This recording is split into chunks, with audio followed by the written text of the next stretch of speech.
জৈব সার তৈরির মাধ্যমে ঘরে বসেই মাসে গড়ে অর্ধ লাখ টাকার বেশি আয় করছেন চট্টগ্রামের ফটিকছড়ির তরুণ মোহাম্মদ ওসমান আলী লাভলু। 2018 সাল থেকে চাকরির পাশাপাশি জৈব সার তৈরি নিয়ে কাজ করছেন তিনি। ছত্রাক ভিত্তিক এই পরিবেশ বান্ধব সার ব্যবহার করে কম খরচে বেশি ফলন পাচ্ছেন কৃষকরা। এতে দিন দিন সারটির চাহিদা বাড়ছে স্থানীয় কৃষকদের মধ্যে। উপজেলার লেলাং ইউনিয়নের রায়পুর গ্রামের বাসিন্দা লাভলু নিজ উদ্যোগে ট্রাইকো কম্পোস্ট উৎপাদন করে অর্থনৈতিকভাবে স্বাবলম্বী হয়েছেন। তার এই সফলতা উদ্বুদ্ধ করেছে আশেপাশের অনেক তরুণ ও কৃষকদেরও।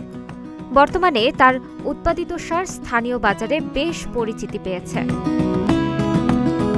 ট্রাইকো কম্পোস্ট মূলত ট্রাইকোডার্মা নামের উপকারী ছত্রাকের মাধ্যমে প্রস্তুত করা হয়।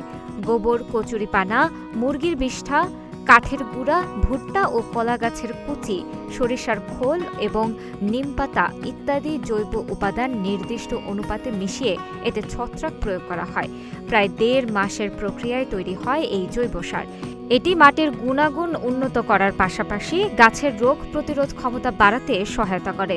এতে উৎপাদন বাড়ে ফসলের আর কমে রাসায়নিক সারের উপর নির্ভরতা। বাজারে প্রতি কেজি টিএসপি সার 35 টাকা কেজিতে বিক্রি হলেও লাভলুর তৈরি সার পাওয়া যায় মাত্র 20 টাকা কেজিতে।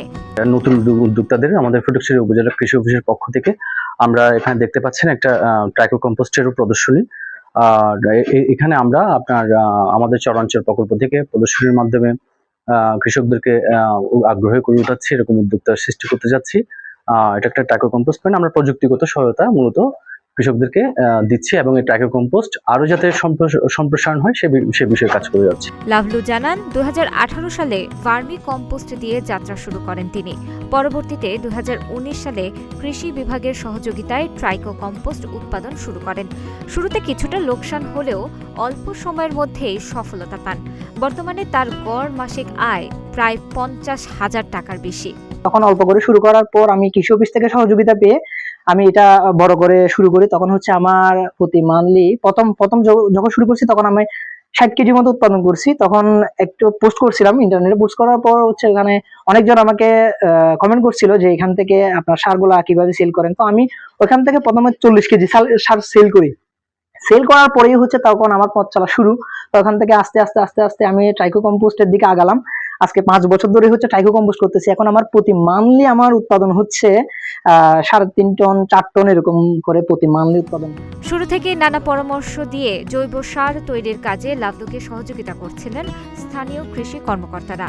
টেকসই কৃষির জন্য ঘরে তৈরি এই সার অত্যন্ত জরুরি বলে দাবি তাদের। রাসায়নিক সার তো আসলে রাসায়নিকভাবে উৎপাদন হয়, এটা টাকা দিয়ে কিনতে হয় কৃষককে।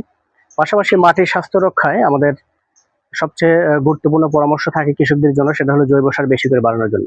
কারণ মাটিতে মিনিমাম 5% জৈব সার থাকার কথা, সেখানে আসলে এক রিসার্চে দেখা গেছে যে এটা কিছু জায়গায় 2%-এরও কম, আবার কিছু জায়গায় 1%-এর কম, যেটা আসলে খুবই নগণ্য। এবং মাটির যে স্বাস্থ্য বলি আমরা, সেটা আসলে খুব দিন দিন আরো নষ্ট হয়ে যাচ্ছে। এটাকে বাড়ানোর জন্য জৈব সার আসলে বিকল্প নাই। সেটার জন্য আসলে জৈব সারের যে সবচেয়ে বড় একটা উপাদান হলো গোবর। সেই গোবর থেকে আসলে প্রথম দিকে আমরা ফার্মিউর ম্যানিউর বা এটা পচানো গোবরকে সার হিসেবে ব্যবহার করা হতো জৈব সার হিসেবে। সেখান থেকে আসলে পরবর্তীতে আমরা ভার্মি কম্পোস্ট বা কেঁচো সার উৎপাদন করেছি। রাসায়নিক সারের পরিবর্তে ঘরে তৈরি এই জৈব সার বদলে দিতে পারে স্থানীয় কৃষি ব্যবস্থা, এমনটাই দাবি কৃষি সংশ্লিষ্টদের। ডেস্ক নিউজ, প্রতিদিনের বাংলাদেশ।